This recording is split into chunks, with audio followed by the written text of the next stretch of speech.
याद रखिए हमारा ईमान भी खत्म होने का खतरा है। हमें जरूरत नहीं है दलील मांगने की। जब शकील बिन हनीफ के लोग उनसे ये कहा जाता है, सवाल किया जाता है कि भाई आप क्यों मानते हैं उनको, क्योंकि उलमा इकराम को जानना पड़ता है, उनको समझना पड़ता है कि ये लोग क्या बातें लोगों में फैला रहे हैं। उनका ये कहना होता है कि हम बगैर दलील के शकील बिन हनीफ को ईसा मान रहे हैं। अरे एक झूठा, एक कज़्ज़ाब अगर इस तरह की बातें कर सकता है, हमारे सीनों में ईमान की दौलत है, हम इस ईमान की रोशनी में हम ये कहेंगे अगर तू ईसा होने का दावा करता है तो हमें तेरी दलील की जरूरत नहीं है। हम बगैर दलील के ये कहते हैं कि तू झूठा है, काफिर है, दज्जाल है। हज़रात गिरामी, इसी तरीके से महदी होने का भी दावा करता है। अरे एक दावा करे तो कुछ लोग मानने वाले हो जाएंगे। वो ये चाहता है कि महदी भी मुझे कहा जाए, ईसा भी मुझे कहा जाए, पता नहीं कई कई चीजों का वो दावा कर रहा है। हज़रात गिरामी, हमको चाहिए कि हम अपने माशरे में, अपने माहौल में हम इस बात का जायजा लें कि अगर कोई इस तरह के अकीदे हमारे दरमियान में अगर कोई जाहिर करते हैं, कोई बातें इस तरह की करते हैं, हम उनके साथ ये कह दें कि बगैर दलील के हम ये कहते हैं कि ये कहने वाले झूठे और काफिर और दज्जाल हैं। नबी है, आपके बाद कोई नबी नहीं है कि हमको फितनों से आगाह किया जा रहा है, हमको बताया जा रहा है सही क्या है, गलत क्या है। अल्लाह तबारक भैया का ये कहना है कि हॉस्पिटल, मेडिकल हॉल, यहाँ तक के जितने डायग्नोस्टिक सेंटर हैं उसके बारे में फैयाज भैया का नजरिया क्या है, जरा सुनिए। अगर कोई मुसलमान डायग्नोस्टिक सेंटर को जाए और है, के नजदीक क्या है, खुदा का दावेदार है। इसलिए क्यों तो फैयाज भैया अपने मानने वालों को पट्टी पढ़ा रहे हैं कि किसकी किडनी में क्या है, किसके दिल में क्या हो गया, कौन सा होल ब्लॉक हो गया, किसके खून में इंफेक्शन है, ये गैब का इल्म है, अल्लाह को मालूम है। अगर कोई डॉक्टर ये बात कह रहा है तो फैयाज भैया ये कहते हैं कि डॉक्टर नौज बिल्लाह खुदा बन गया जी। वो अमलो अमाल क्या है कि मेरे को भी दे दो, क्या बोलेंगे अब नया आदमी? हर कोई बोलेगा कि वो अमलो अमल क्या है, जरा हमको भी बताओ। हुआ तो हम भी करेंगे, हमारी अम्मी को भी सुनाएंगे, हमारे अब्बा को भी सुनाएंगे। इसलिए कि बीमारी तो आजकल घर घर का मसला है, परेशानी हर घर का। अब वो अमलो अमल क्या है जरा आप सुनिए, 15-20 मिनट आपके लूंगा इंशाल्लाह। कहा जाता है कि पहले नंबर पर ये यकीन करो कि सब करने वाले अल्लाह है। जरा जोर से बोलो। उसको बोलते हैं कि देखो दूसरा अमल क्या है, ईमान लाओ। क्या बोल रहे हैं? दूसरा मजबूत ईमान लाना कहते। क्या करना? मजबूत ईमान लाना, ईमान पर जम जाना कहते। कैसा जमना उसको समझा रहे, बोलो आमन्तु बिल्लाहि व मलाइकतिही व कुतुबिही व रुसुलिही। आगे का नहीं, लाओ ईमान पर जम जाओ। क्या बोल के? आमन्तु बिल्लाहि व मलाइकतिही व कुतुबिही व रुसुलिही। कितने अमल हो गए? 2। नंबर 3 और क्या करना अमलो अमल? तो भैया के मानने वाले बोलते देखो तीसरा अमल क्या है, तीसरा अमल ये है 5 टाइम की नमाज पढ़ना। और क्या करना? बोलते फजर के बाद सूरे यासीन सुनना। क्या करना? सुनना। कितना हो गए? क्या करना? तो बोले शाम होने के बाद, मगरिब के बाद में, ईशा के बाद में सूरे मुल्क सुनना। साथ और क्या करना? से पहले रोजाना हर दिन सूरे कहफ सुनना। कौन सा सूरा? सूरे कहफ। क्या होता? सूरे कहफ के पढ़ने से अल्लाह ताला दज्जाल की फितने से हिफाजत करते हैं। हर जुमा पढ़ने का हुक्म है। सही अमल दे रहा, गलत दे रहा? के मानने वाले कितने अमल हो गए? 8वां अमल। और क्या करना? बोले उसके बाद 8वां काम ये है, रोजाना सोने से पहले कंपलसरी 1 मर्तबा सलातु तस्बीह पढ़ना। कौन सी नमाज पढ़ना? पढ़ते तो नमाज रहती नहीं, वो कैसा पढ़ते जरा बयान में बोल दो आखिर में। आज जगने की रात है, मैं 1 साल के बाद आया नमाज को, आज पढ़ लेता हूं, है नहीं है। और याद नहीं रहता, मस्जिद में इमाम साहब समझाते भी हमारे लोग क्या बोलते, वो समझाते भी भूल जाते। ऐसा करो मुल साहब, जिरास निकाल के लाके मस्जिद में चिपका दो, देख के रट्टा मार के पढ़ लेते नमाज, है नहीं है। अब हम लोग कब पढ़ रहे? या तो जिंदगी में एक बार, नहीं तो जगने की रात में एक बार, है नहीं है। अब भैया क्या बोल रहे, रोजाना सोने से पहले कंपलसरी एक बार पढ़ना। ये जुमले निकले हैं हजरत हबीब के कि मुसैलमा मुझे तेरी आवाज सुनाई नहीं गया। फौजी को उसने हुक्म दिया कि हजरत हबीब का हाथ काट दिया जाए। बीमार हैं, परेशान हैं, उनको सुनाई दे, उनको बताई जाए तो यकीनन वो कहेंगे ऐसा क्या है आपके पास जो बगैर गोली के, बगैर दवा के, बगैर डॉक्टर के, बगैर हॉस्पिटल के इलाज हो जाएगा।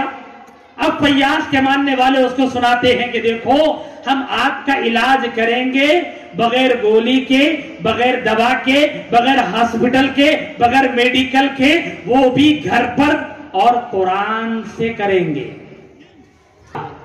जब आपके कानों में ये बात गूंजेगी, आएगी, तो आप भी क्या कहेंगे, कुरान से इलाज हो रहा है, इससे अच्छी बात क्या है।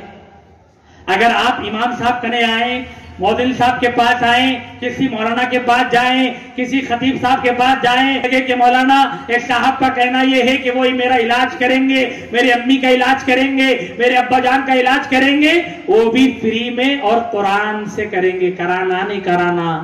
हम लोग मौल साहब क्या बोलते, कुरान से हो रहा भाई, क्या गलत बात है, करा लो। सब जने ये बोलते कहीं भी जाओ, लेकिन मसला कुरान से इलाज का नहीं है। याद रखो, यहां पर रुककर जब शिकारी शिकार करता है कबूतरों का, पहले दाने डालता है, दाने डालकर शिकार करता है। बगैर दानों के कबूतर भी जाली में फंसा नहीं करते। इसी तरह फैयाज भैया भी ईमान को लूटने के लिए दाना डाल रहे कुरान के नाम का, जिक्र के नाम का। से इलाज होगा, जिक्र से इलाज होगा। अब हमारे भोले भाले मुसलमान इलाज के चक्कर में, अम्मी का बीपी खत्म कराने के चक्कर में, बाप की शुगर खत्म कराने के चक्कर में, कर्जों को खत्म कराने के चक्कर में, अपनी बेटियों की शादियों को, अच्छे रिश्तों की तलाश के चक्कर में, परेशानियों को दूर करने के चक्कर में फैयाज भैया जो बोलेंगे हम वो सुनेंगे का नारा लगा रहे हैं। सूर्य पढ़ लिया करो, तुम्हारी जादू से हिफाजत होगी, शैतान से तुम्हारी हिफाजत होगी। कभी अल्लाह के नबी ने कहा आयतुल कुर्सी पढ़ लिया करो तो शैतान के मकर से, उसके हमलों से तुम्हारी हिफाजत का सामान अल्लाह फरमाएंगे। कभी अल्लाह के नबी ने दुआएं सिखाई कि फजर के बाद में बिस्मिल्लाहिल्लज़ी ला यज़ुर्रु की दुआ 3 मरतबा पढ़ लिया करो, और कभी मगरिब के बाद में 3 मरतबा ये दुआएं पढ़ लिया करो। अल्लाह तुम्हारी आफात से, बलाओं से हिफाजत करेंगे। हुजूर ने भी दुआ दिखाई है, कुरान से भी अमल बताया है, लेकिन इसका यह मतलब नहीं कि अल्लाह के नबी ने गोली दवा खाने से मना किया। अल्लाह के नबी ने अपनी जिंदगी में खुद हजामा कराया है। आज भी हमारे शहर हैदराबाद में हिजामा के अलग अलग सेंटर मौजूद है। ये नबी की सुन्नत पर अमल का तरीका है। लेकिन इसके मुकाबले में फैयाज भैया का कहना यह है कि किसी हॉस्पिटल को नहीं जाना चाहिए। क्यों नहीं जाना चाहिए? तो अब फैयाज भैया की बात सुनिए। भैया ये कहते हैं कि हॉस्पिटल को जाना असल में दज्जाल की मंदिर को जाना है। दज्जाल की मंदिर है, हॉस्पिटल, मेडिकल हॉल। फैयाज भैया का के कहने के मुताबिक क्या है? ये सब दज्जाल की मंदिरें हैं। जबकि अल्लाह के नबी ने ऐसी कोई बात नहीं बताई। नबी ने ऐसी कोई बात नहीं बताई कि दज्जाल की मंदिर क्या होगी, बल्कि अल्लाह के नबी ने दज्जाल कौन होगा ये बताया, दज्जाल का फितना क्या होगा ये बताया। वजह क्या थी कि उन्होंने झूठी नबूवत के दावेदार और झूठे दावेदार इस सरजमीन पर पैदा होते रहेंगे। नबी के यारों का काम यह है, नबी के गुलामों का काम यह है, नबी के कलमा पढ़ने वालों का काम यह है कि जमीन को नबूवत के झूठे दावेदारों से पाक और साफ कर दिया जाए। में पैदा हुआ है, उसका नाम फैयाज, उसके बाप का नाम यासीन है। इब्तिदाई तालीम बीएचएल के ही इलाके में हुई। अब उसके मानने वाले लोग उसको भैया के नाम से बुलाते हैं। इसका तो याद रखिए, इस वक्त में हमारे शहर हैदराबाद में कई इलाकों में, कई मोहल्लों में, और बदकिस्मती से हमारे अपने टोली चौकी में, हकीमपेट की बस्तियों में, गोलकुंडे के इलाके में इस भैया के मानने वालों की एक तादाद मौजूद है। हम ये समझते हैं कि वो मुसलमान भाई और बहन तो फैयाज भैया का शिकार बन गए हैं। शायद वो गफलत के नतीजे में उसका शिकार बन गए हैं, चक्कर में वहां चले गए हैं। इसलिए जरूरी मालूम होता है कि उसके अकायद को, उसके नजरियात को, उसके आइडियोलॉजी को आज बयान किया जाए और आपको सुनाया जाए, इस उम्मीद के साथ कि जो लोग गफलत के नतीजे में उस भैया को मान रहे हैं, उस भैया की बातों को सुन रहे हैं, उनको भी अल्लाह ताला हिदायत की तौफीक नसीब फरमाए। हम उनसे भी ये कहते हैं कि अगर आपको कुछ डाउट है, जो फैयाज को सुनने वाले हैं, मानने वाले हैं, तो आओ आप खत्म नबूवत टोली चौकी के उलमा से मिलो, अपने डाउट को क्लियर करो, उनके सामने बैठो। ये उलमा किराम आपकी रहबरी का सामान करेंगे, आपको बताएंगे कि क्या नजरिया इस्लाम के खिलाफ है और कौन सा नजरिया इस्लाम के मुताबिक होना चाहिए। आज के मानने वाले लोग बीमारों को तलाश करते हैं, मजबूरों को ढूंढते हैं, बीमारियों में रहने वालों को अपना टारगेट बनाते हैं और ये पैर सुनाते हैं कि देखो तुम जमाने से बीमार हो, तुम्हारे माँ बाप जमाने से बीमार हैं, गोलियां खा रहे हो, मगर बीमारियां खत्म नहीं होती, ऑपरेशन करवा रहे हो, बीमारियां खत्म नहीं होती, गोली पर, दवा पर, ऑपरेशन पर हजारों लाखों रुपया खर्च हो रहा है, मगर उसके बावजूद तुम्हारा प्रॉब्लम सॉल्व नहीं हो रहा। तुम कर्जों के बोझ में दबे जा रहे हो, लेकिन तुम्हारा कर्जा क्लियर नहीं हो रहा है, उनकी अदायगी भी होगी, तुम्हारी बीमारियां दूर भी होगी, तुम्हारे ऑपरेशन कराने की भी जरूरत नहीं पड़ेगी। अब सुनने वाला अगर आपको ये बातें सुनाए तो आप जरा दिल पर हाथ रखकर बताएं, आप उससे पूछेंगे कि नहीं पूछेंगे कि भाई अगर मेरा इलाज हो सकता है बगैर गोली के, बगैर दवा के, तो वो कैसे होगा। वाले कहते हैं कि देखो तुम्हारा इलाज होगा, फ्री में होगा। कैसे होगा? फ्री में होगा, बगैर गोली के, बगैर दवा के, बगैर डॉक्टर के, बगैर मेडिकल हॉल गए कि तुम्हारा इलाज तुम्हारे घर पर फ्री में होगा। ये बातें अच्छी खबर नबी रहमत सल्लल्लाहु अलैहि वसल्लम की हयात तय्यबा में पूरी हुई। नबी की जिंदगी के आखिरी अय्याम में 2 मर्दों ने नबी होने का दावा किया और एक औरत ने नबी होने का दावा किया। पहला आदमी जिसने नबी की हयात तय्यबा में नबी होने का दावा किया उसका नाम था अस्वद अनसी।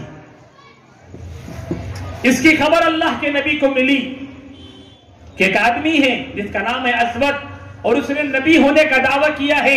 अल्लाह के नबी को जब इसकी खबर मिली, सरकार दो आलम मोहम्मद रसूलुल्लाह सल्लल्लाहु अलैहि वसल्लम बड़े बेचैन बेकरार हो गए।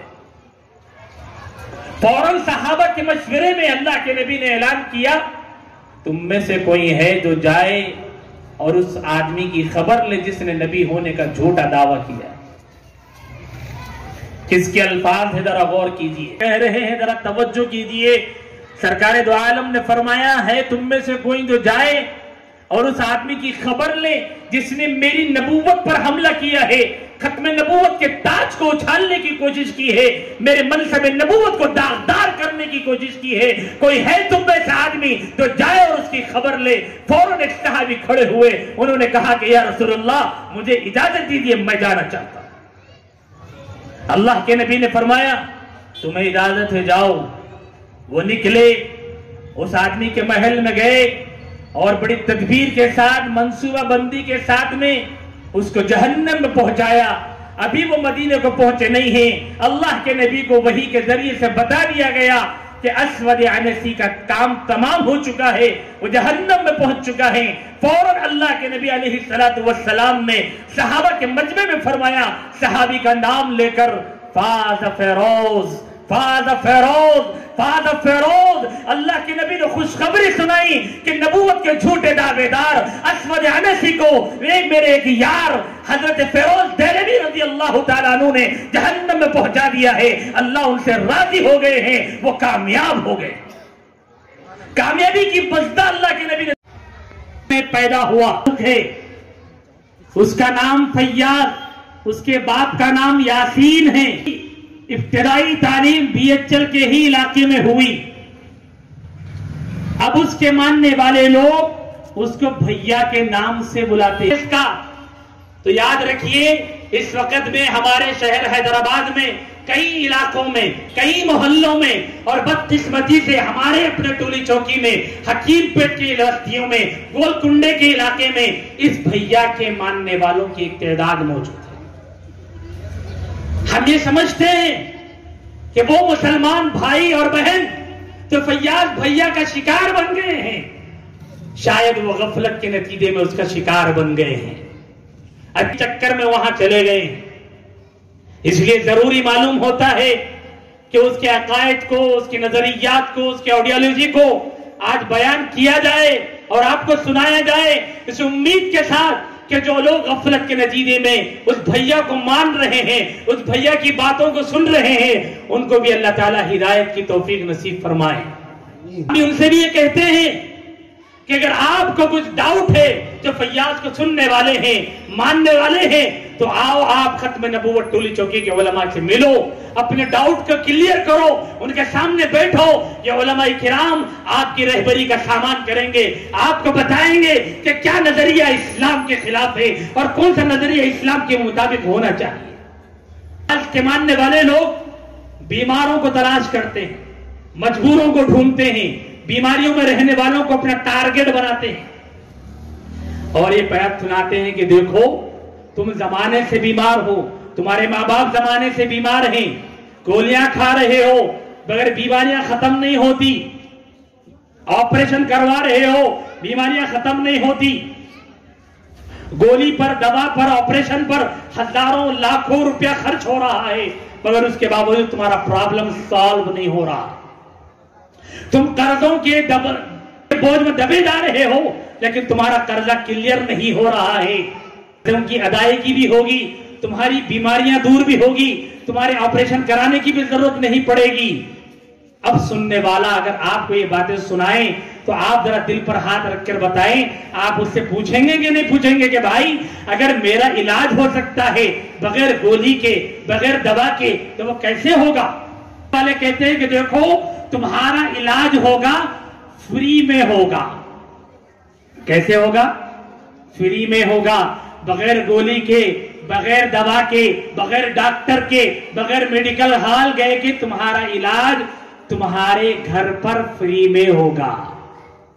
ये बातें इसीलिए हजरात गिरामी, इस वक्त को हम गनीमत जाने और जितनी देर यहाँ जलसा होता रहेगा, आप सब हजरात से हमारी गुजारिश है और ये हमारी आवाज जहां तक घरों में जा रही है, हम घर में बैठे हुए मर्द हजरात और खवातीन और बच्चियों से हम इस बात की गुजारिश करते हैं कि ये जलसा हो रहा है, जब तक जलसा होते रहे आप अपने कामों को छोड़कर।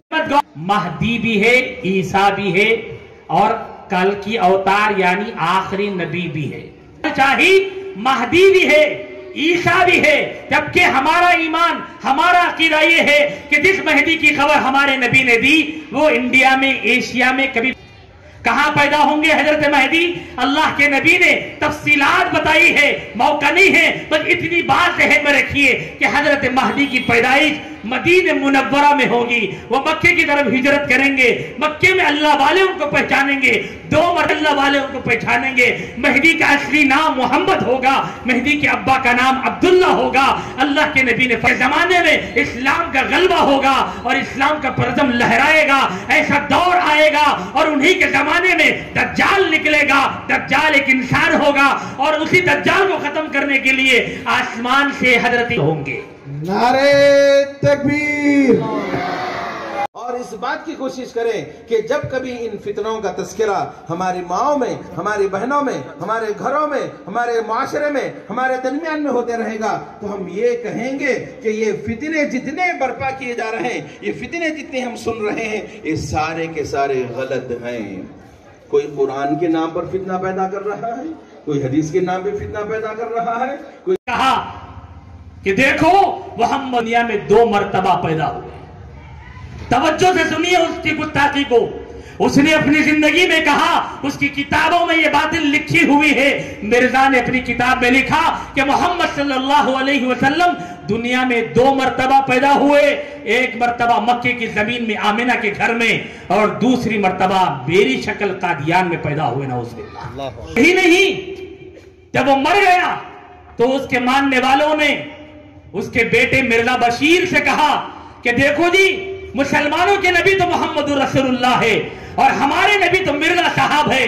जब नबी अलग है तो कलमा अलग होना चाहिए। तो उसके बेटे ने कहा, हाँ तुम्हारी बात तो सही है कि हमारे नबी अलग है, लेकिन कलमा अलग होना चाहिए। तो सुनो, उसके बाद में मिर्जा के बेटे ने कहा, कलमा उस वक्त में अलग होता जब नबी भी अलग आते, लेकिन चूंकि मोहम्मद रसूलुल्लाह खुद हमारे बाप की शक्ल में आए हैं तो नए कलमे की क्या जरूरत है।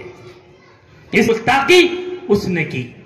आज उसके मानने वाले हमारे शहर हैदराबाद के अंदर गली कूचों के अंदर खामोशी से काम कर रहे हैं। मेरे अजीज भाइयों, देखिए ये अल्लाह का घर मस्जिद आपको दिखाई दे रही है, इसी तरह मिर्जा कादियानी को नबी मानने वालों की भी इबादत गाहें मौजूद है हैदराबाद के इलाकों में। और बाहर ला इलाहा इल्लल्लाह मुहम्मदुर रसूलुल्लाह लिखा हुआ है। और हम मुहम्मदुर रसूलुल्लाह से मुराद वो मोहम्मद रसूलुल्लाह को लेते हैं जो मक्के में पैदा हुए और मदीने में आराम कर रहे हैं। लेकिन ये कादियानी लोग मोहम्मद रसूलुल्लाह पंजाब के गांव में पैदा होने वाले एक मलऊन मिर्जा गुलाम अहमद कादियानी को मानते हैं। मानने वाले लोग हमारे शहर हैदराबाद में अलग अलग जगहों पर काम कर रहे हैं। नामपल्ली के इलाके में इसके मानने वालों की एक बड़ी तादाद है। आपको क्यों बताया जा रहा है कि दावेदारों का बड़ी तेजी के साथ काम कर रहा है और उस फितने का नाम है गौहर शाही। फितना है ये, क्या नकायद है, क्या नजरियात है इनके। ये शख्स, इसका नाम रियाज अहमद गौहर शाही है। ये पाकिस्तान का रहने वाला मर गया है, लेकिन इसके फॉलोअर्स का कहना यह है कि ये मरा नहीं बल्कि गैबत में है, गायब हो गया है, कयामत के करीब में दोबारा आएगा। मौजूद इनका अकीदा, इनका नजरिया यह है कि वो मरा नहीं है बल्कि गायब हो गया है। इसका एक चेला है नुमाइंदा जिसका नाम है यूनुस गौहर शाही। इसका यूट्यूब चैनल है, उसका नाम है अलरा टीवी। वहां से वो आदमी रोजाना मुसलमान पर हमला कर रहा है। कई मुसलमान घराने। अस्सलामु अलैकुम वरहमतुल्लाहि वबरकातुहू। आज 14 जनवरी हकीमपेट के इलाके में मजलिस तहफ़्फ़ुज़ ख़त्म नबूवत हल्क़े टोली चौकी की जानिब से एक अज़ीमुश्शान जलसे आम बउनवान जान से प्यारा ईमान हमारा मुनाक़िद किया गया था, जिसके ज़रिए से यहाँ के मकामी मुसलमान भाइयों और बहनों को ये बताया गया कि इस वक्त हमारा ईमान ख़तरे में है और ईमान के डाकू, इस्लाम के डाकू, इस्लाम के लेबुल पर और ईमान के नाम पर हम मुसलमान भाइयों का, बहनों का ईमान लूटने की कोशिश कर रहे हैं। इन ईमान के डाकुओं में इस वक्त में हमारे शहर में फ़ैयाज़ भैया के नाम से कुछ लोग हैं। एक आदमी है जिसका नाम है फ़ैयाज़ बिन यासीन, उसके मानने वाले उसको फ़ैयाज़ भैया के नाम से बुलाते हैं। ये शख्स इलाज के नाम पर लोगों का ईमान लूट रहा है और ईमान पर डाका डाल रहा है और दर पर्दा अपने आप को नबी भी बता रहा है और हुजूर की इत्तिबा के बजाय उसकी इत्तिबा को अल्लाह की इत्तिबा बता रहा है और अल्लाह की इताअत बता रहा है। इस तरह के फ़ितनों से अवेयरनेस के लिए और इस फितने से ख़ास तौर पर मुसलमानों के ईमान को बचाने के लिए आज हकीमपेट के इलाके में ये प्रोग्राम मुनाक़िद किया गया था। अल्हम्दुलिल्लाह प्रोग्राम बड़ा कामयाब रहा। हम आने वाले तमाम भाइयों का शुक्रिया अदा करते हैं और इसी तरह मजलिस तहफ़्फ़ुज़ ख़त्म नबूवत के भी तमाम ज़िम्मेदारों का, उलमा का, खुद्दाम का दिल की गहराइयों से शुक्रिया अदा करते हैं। और हम इस प्रेस कॉन्फ्रेंस के ज़रिए से जो लोग इन किसी भी किस्म के फ़ितने का शिकार है, चाहे वह फ़ैयाज़ भैया के नज़रिया से मुतासिर हो गए हों और अब उनको बात समझ में आई हो, तो हम उनसे गुजारिश करते हैं कि खुदा के वास्ते आप फ़ौरन अपने हल्के जहाँ पे भी आप रहते हों, जिस शहर में रहते हों, जिस बस्ती में, जिस इलाके में रहते हों, अपने इलाके के मस्जिद के इमाम साहब, मौज़न साहब, उलमा से रुजू हों, ख़त्म नबूवत के उलमा इकराम से मुलाकात करें। मजलिस तहफ़्फ़ुज़ ख़त्म नबूवत की टीम टोली चौकी में भी है, नामपल्ली में भी है, शहर के कई हिस्सों में है। और इसी तरह से एक अहम तरीन ऐलान आपके ज़रिए से हम ये पहुंचाना चाह रहे हैं कि इस वक्त में हमारे शहर में ये एक फ़ितना नहीं है जो हमारे ईमान के लिए डाकू बना हुआ है और ईमान के लिए ख़तरा बना हुआ है। बहुत से फ़ितने हमारे शहर में हैं, जैसे मिसाल के तौर पर गौहर शाही का फ़ितना है और इंजीनियर अली मिर्ज़ा का फ़ितना है और फैयाज़ भैया का फितना है, शकील बिन हनीफ का फितना है, गामदीयत का फितना है। इन तमाम फितनों को जानना, इनके नज़रियात, इनके आइडियोलॉजी को समझना और इनसे अपने घर वालों का, अपने नस्लों का ईमान बचाना ज़रूरी है। इन फितनों के से अवेयर करने के लिए, ख़बरदार करने के लिए शहर हैदराबाद के ख़त्म नबूवत के अकाबिर उलमा किराम ने एक बहुत ही अजीम शान एक रोज़ा ख़त्म नबूवत कॉन्फ्रेंस रखने का फ़ैसला किया है, जो 21 जनवरी और 22 जनवरी को होगा। मैं तमाम हैदराबाद के मुसलमान भाइयों और बहनों से गुजारिश करता हूं कि आप तारीख़ को नोट करें।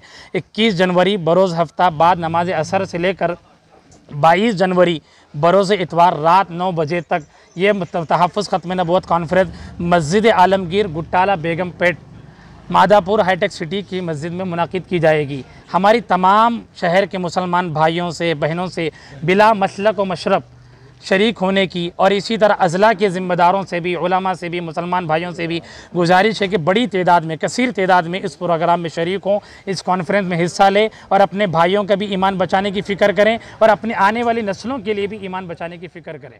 जज़ाकुमुल्लाह।